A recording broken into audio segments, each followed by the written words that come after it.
नमस्कार, आपका स्वागत है और मेरा नाम शुभम है। आज सत्यम सिद्धाश्रम शनिदेव मंदिर कचहरी रोड बुलंदशहर पर यहाँ पर हमारे साथ तीरथ प्रताप सिंह और उनकी वाइफ हैं और यहाँ पर हम उनसे आज उनकी मैरिड लाइफ और प्रेम पूर्णिया व्रत का जो उनके जीवन पर प्रभाव पड़ा उसके बारे में बातचीत करेंगे। जय सत्यम सिद्धाय नमः। तो भैया आपका नाम? जी मेरा नाम तीरथ प्रताप सिंह है। और आपकी शादी कब हुई? मेरी शादी हुई थी 30 नवंबर 2012 को। अच्छा, और आप रहते कहाँ हो? मैं दुर्गापुरम बुलंदशहर में रहता हूँ। वैसे बेसिकली मैं फिरोजाबाद डिस्ट्रिक्ट का हूँ, मेरा गांव जाडू है। ओके। और आपका प्रोफेशन क्या है, आप करते क्या हो? मैं एक गैस एजेंसी में जॉब करता हूँ एज ए कंप्यूटर ऑपरेटर। और भाभी जी आपका नाम? नीरू सिंह। अच्छा, और आपकी शादी कब हुई?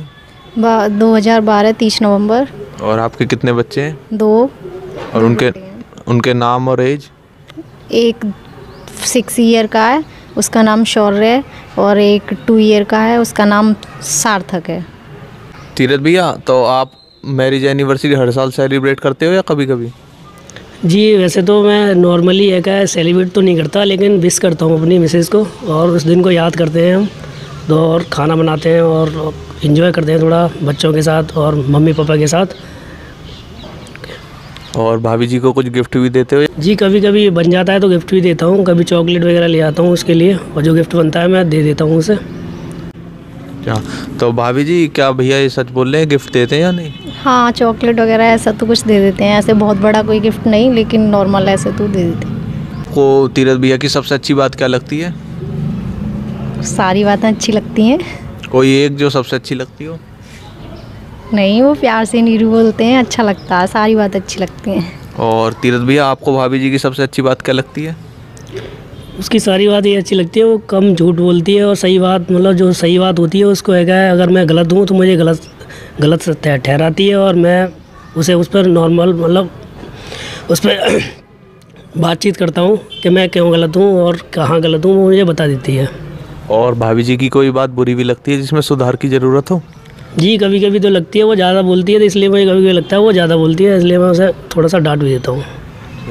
और भाभी जी, आपको तीरथ भैया की कोई बात बुरी लगती है जिसमें सुधार की ज़रूरत हो? कभी कभी गुस्सा ज़्यादा करते हैं। अच्छा, तो जब भी गुस्सा करते हैं तो आप कैसे संभालती हो, कैसे डील करती मैं शांत रहती हूँ, फिर उस टाइम मैं नहीं बोलती। और तीरथ भैया, क्या आप भाभी जी की सेवा भी करते हो या नहीं? जी नॉर्मल सेवा, मतलब कभी बीमार हो जाती है कभी कभी कर देते हैं उस तरीके से, मतलब जैसे पानी है चाय है उस तरीके से बना के उसे दे देते हैं। और नॉर्मल कभी कम ही बीमार होती हैं और कभी दिक्कत होती है इस तरीके से तो हम कर देते हैं। अच्छा महसूस होता है, फील करते हैं, अच्छा मतलब प्राउड महसूस होता है कि मतलब कुछ कर रहे हैं अपनी मिसेज़ के लिए। और पिछले साल से तो मैंने व्रत रखना शुरू करा है गुरुजी के आश्रम पे, जो पूर्णिमा व्रत होता है, पिछले साल से ही हमने स्टार्ट किया है। बड़ा अच्छा अनुभव प्राप्त हो रहा है हमें इन चीज़ों से, गुरुजी के यहाँ से जुड़े हुए हैं तो बड़ा अच्छा लगता है। और कुछ कर रहे हैं अपनी पत्नी के लिए, क्योंकि वो अर्धांगिनी होती हैं हमारी और पूरा साथ देती हैं, ख़राब समय पे अच्छे समय पे बताती हैं किस तरीके से मतलब तुम गलत हो तो सही रास्ता दिखाती हैं, अच्छा ही महसूस होता है। तो क्या भाभी जी भी करती हैं आपकी सेवा या नहीं? जी बिल्कुल, कभी मैं बीमार हो जाता हूँ कभी है क्या पूरा सहायता करती हैं वो मेरी, कभी मैं थक जाता हूँ तो पैर भी दबाती हैं, सिर भी दबाती हैं, सारी सहायता करती हैं। क्या भाभी जी, भैया आपको शॉपिंग के लिए रुपए देते हैं या नहीं? बिल्कुल, जब ज़रूरत होती है हमेशा देते हैं। अच्छा, तो ये मतलब महीने हिसाब से देते हैं, जैसे मंथली देते हैं या बजट के अनुसार? नहीं, बजट के अनुसार नहीं, जब मेरी कोई ज़रूरत होती है जब मैं मांगती हूँ तो आप अब ऐसे भी दे देते हैं। अच्छा, तो सबसे यादगार कोई तोहफा या जो आप अपने लिए शॉपिंग से लाई हो आपको याद हो? नहीं, ऐसे तो बहुत सारे तोहफे हैं। कोई एक जो आपको याद हो? मंगलसूत्र शादी का। तो भैया, आप भाभी जी के लिए टाइम निकालते हो या नहीं, पर्सनल टाइम? जी हाँ, ऐसे मतलब प्रॉपरली पर्सनल टाइम तो नहीं, लेकिन निकालता हूँ अपने बिजी लाइफ में से, अब देता हूँ कुछ समय। कितना समय लगभग? लोग 1-2 घंटे बातचीत करते हैं हम लोग, है क्या मतलब पूरे अपने उस पर मतलब किस तरीके से अपने लाइफ को आगे बढ़ाया जाए, किस तरीके से बच्चों को पढ़ाना है और क्या मतलब पूरा उस पर डिस्कस करते हैं कैसे किस तरीके से अपनी लाइफ को आगे बढ़ाया जाए। जी, क्या आप भैया से झूठ बोलती हो या नहीं? कभी कभी, जिससे कि ज़्यादा कभी प्रॉब्लम ना हो जाए, कभी बहुत कम, लेकिन बहुत कम। तो आप पकड़ी गई हो या नहीं कभी? नहीं, आज तक नहीं, कभी नहीं। तो भैया, ये क्या सच कह रही है, मतलब आपने आज तक इन्हें पकड़ा या नहीं? नहीं, उस तरीके से तो कोई झूठ बोला नहीं है। मतलब जो प्रॉपर है क्या, मतलब कोई मुझे अगर कोई हानि हो या फिर के परिवार को हानि हो, उस तरीके का तो कोई झूठ बोला ही नहीं है, तो मुझे कोई दिक्कत नहीं होती उससे। तो क्या आप बोलते हो भाभी जी से झूठ? ना, मैं तो कभी झूठ बोलने का कोई मतलब ही नहीं है, कभी होता ही नहीं है मतलब इस तरीके से कि मैं झूठ बोलूं। कोशिश करता हूं कि मैं सच ही बोलूं, और वो चीज़ आती ही नहीं है हमारे अंदर के मतलब एक दूसरे से हम कुछ छुपा रहे हैं या कि बता नहीं रहे हैं एक दूसरे को, वो चीज़ आती ही नहीं है दिमाग में, मतलब ऐसा कुछ भी है। अच्छा तीरथ भैया, जैसे आप मैरिज एनिवर्सरी सेलिब्रेट करते हो हर साल, तो आप बस सेलिब्रेट करके छोड़ देते हो या कुछ प्रॉमिस या संकल्प भी लेते हो? जी, अभी तो कोई संकल्प नहीं लेते थे, लेकिन अब शुरू करेंगे हम संकल्प लेना, और मतलब कुछ चीज़ों को मतलब जो गलत चीज़ें हैं उनको इग्नोर करना और अच्छी चीज़ें उनको अपनाना, वो शुरुआत करेंगे तो अभी। अच्छा भाभी, जब भैया मुसीबत में होते हैं तो आपको पता चलती है या नहीं? बिल्कुल। तो कैसे पता चलती है आपको? उनके फेस से। फेस से कैसे रहते हैं? फेशियल परेशान हो जाते हैं। अच्छा। बहुत परेशान दिखते हैं और आइज़ भी रेड हो जाती हैं और मतलब बहुत कम बोलने लगते हैं, तो पता चल जाती है फेस से, उनके हाव भाव से। और तीरथ भैया, आपको पता चल जाता है जब भाभी जी परेशान होती हैं? जी हाँ, पता चल जाता है थोड़ा नॉर्मल उस तरीके से बातचीत नहीं होती है तो मतलब ऐसा लगता है कि मतलब कुछ बात है, कुछ ना कुछ है, क्या मतलब वो कह ही नहीं पा रही है क्या है, क्या दिक्कत है। फिर मैं पूछता हूँ क्या दिक्कत है, क्या प्रॉब्लम है, तो उस तरीके से वो बताती हैं, फिर ये वो भी प्रॉब्लम है। तो आप कैसे डील करते हो मतलब उसके बाद कोई ज़्यादा मेंटली अभी तो 7 ईयर हम साथ साथ हैं, लेकिन अभी कोई इस तरीके से हमारे साथ कोई फेस नहीं हुआ है कि हमारी दिक्कत हो। हमारी मम्मी है, पापा हैं और मैं और मेरी मिसेज हैं, 2 बच्चे हैं, तो हमें कोई दिक्कत होती नहीं है। मम्मी भी समझदार हैं, पापा भी, तो हमें ज़्यादा दिक्कत कोई होती नहीं है। पर मतलब घर में मतलब इस तरीके से कोई लड़ाई या झगड़ा किसी भी चीज़ पे, हर चीज़ का मतलब एक दूसरे से सहयोग करते हैं, तो कोई दिक्कत होती नहीं है। तो तीरथ भी आपकी कभी कभी तो भाभी जी से लड़ाई होती होगी? हाँ, लड़ाई तो हो जाती है कभी कभी, तो मतलब बात कभी कभी तो हो जाता है ऐसा। मतलब शुरुआत में होता था, शादी के शुरुआत में तो बहुत होता था, कुछ गलत ऐप थे मेरे अंदर, वो धीरे धीरे छूट गए हैं। अब उन चीज़ों को लेकर है नाराज़ भी हो जाती थी। अब थोड़ा सा नॉर्मल स्थिति हो गई है हमारी, क्योंकि जब से हम गुरुजी के यहाँ से जुड़े हैं तो थोड़ा सा चेंज आ गया है। ऐप वगैरह जो भी थे वो थोड़े छूट गए हैं और सारी कृपा है भैया की, तो अच्छा महसूस होता है। तो भाभी जी, जैसे भैया ने काफ़ी अपने अंदर सुधार करा, आपको कैसा लगता? बहुत ज़्यादा अच्छा, बहुत प्राउड होता है। अच्छा, तो क्या क्या सुधार किए हैं इन्होंने, आप बताना चाहोगी? पहले से जो इनमें बदलाव आया है, काफ़ी चेंज आया है बता रहे हैं।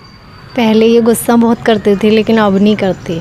अब तो बहुत ही कम, ना के बराबर, लेकिन पहले हर बात पे गुस्सा हो जाते थे और मैं बहुत डरती थी पहले। और अब नहीं करते गुस्सा। और पहले थोड़ा ड्रिंक वगैरह ऐसे भी कुछ कर लेते। जब से हम गुरुजी के यहाँ जुड़े हैं, जब से कुछ नहीं, बहुत चेंजिंग आई है। जब से हम गुरुजी के यहाँ आए हैं, बहुत ज़्यादा इम्प्रूवमेंट हुआ है। तो क्या आपको भैया से डर लगता है या नहीं? लगता है, क्यों नहीं। क्यों? क्योंकि वो मेरे पति हैं, डरूंगी नहीं तो फिर उनके सिर पर चढ़ जाऊंगी। और भैया, आपको लगता है भाभी से डर? नहीं, उस तरीके से तो कोई डर लगता नहीं है। अगर डर जब लगता है जब कोई तुम गलत काम कर रहे हो, तो उस तरीके से डर लगेगा कि मैं कुछ छिपा रहा हूँ या गलत काम कर रहा हूँ, क्या मतलब धोखा दे रहा हूँ, तो डर लगेगा। मैं कुछ करता ही नहीं, नॉर्मल लाइफ जीता हूँ, नॉर्मल ये है क्या, सिंपल, तो मुझे कोई डर लगता ही नहीं है उस तरीके से। हाँ, तो क्या आप भाभी जी को भैया मूवी दिखाने ले जाते हो? मूवी का इतना शौक़ नहीं है, मूवी देखने का ना मुझे है ना उन्हें है, तो हम कम ही जाते हैं मूवी वगैरह के लिए। बस थोड़ा सा धार्मिक है तो मंदिर वगैरह घुमाते हैं, इस तरीके से आस और पार्क वगैरह में घुमाते हैं, बस यही है बस। और होटल पर डिनर वगैरह के लिए कभी? डिनर का भी इतना मुझे शौक़ नहीं है ज़्यादा। मैं सिंपल खाना खाता हूँ और सिंपल डाइट लेता हूँ, क्योंकि मेरी तबीयत ख़राब हो गई थी, और इसलिए मैं सिंपल ही डाइट लेता हूँ। घर पे ही है, जो भी बनवाना है, पनीर वगैरह जो भी है अपने घर पे बना लेते हैं अच्छा खासा, वही है अपना है डिनर है। और आपकी फेवरेट डिश क्या है तीरथ भैया? कि मेरी फेवरेट डिश तो है आपका ये मक्का की रोटी और चना का साग, बहुत अच्छा लगता है मुझे। कभी कभी बाजरा की रोटी भी अच्छी लगती है, जो सर्दियों में बड़ी पौष्टिक होती हैं, तो मुझे ये चीज़ें बहुत अच्छी लगती हैं। और भाभी जी की क्या फेवरेट डिश है, आपको पता? जी हाँ, इनको कभी कभी है इनको समोसे वगैरह और क्या नाम है छोले भटूरे, इस तरीके से ये पसंद करती हैं। और पिज़्ज़ा वगैरह जो खाती हैं वो है, मतलब जो भी पसंद है वो है लेके जाते हैं। तो क्या आपने इनके लिए कभी छोले भटूरे अपने हाथ से बनाए? जी, मुझ पे कुकिंग नहीं आती है, इतनी ज़्यादा कुकिंग नहीं आती, इसलिए मैंने कभी बनाया नहीं है। और भाभी जी ने कभी कहा कुकिंग सीखने के लिए? नहीं, मुझसे कभी नहीं कहा।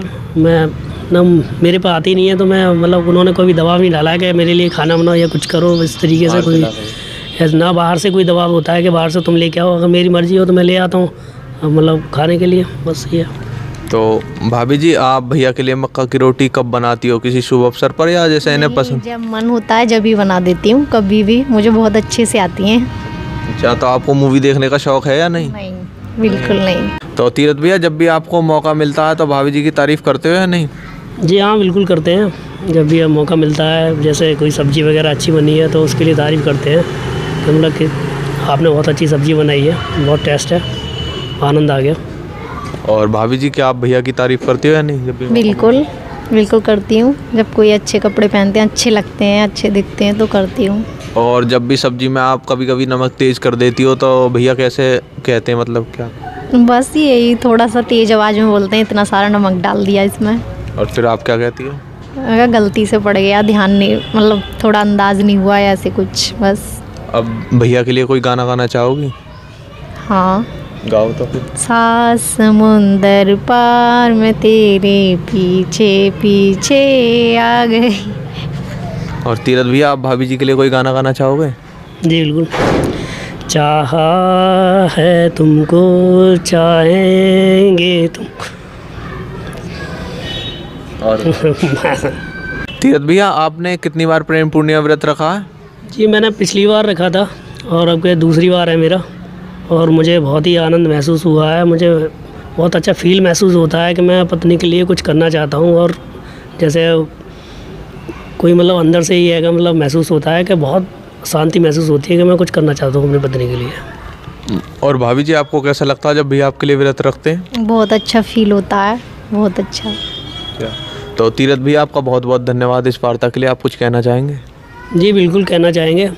हमें आज गुरुजी ने बहुत अच्छी अपॉर्चुनिटी दी है और बोलने के लिए, और मैया पूर्णिमा माता के लिए व्रत रखते हैं हम लोग अपनी पत्नियों के लिए। इस पर गुरुजी का बहुत बहुत धन्यवाद हमें आज यहाँ बुलाने के लिए।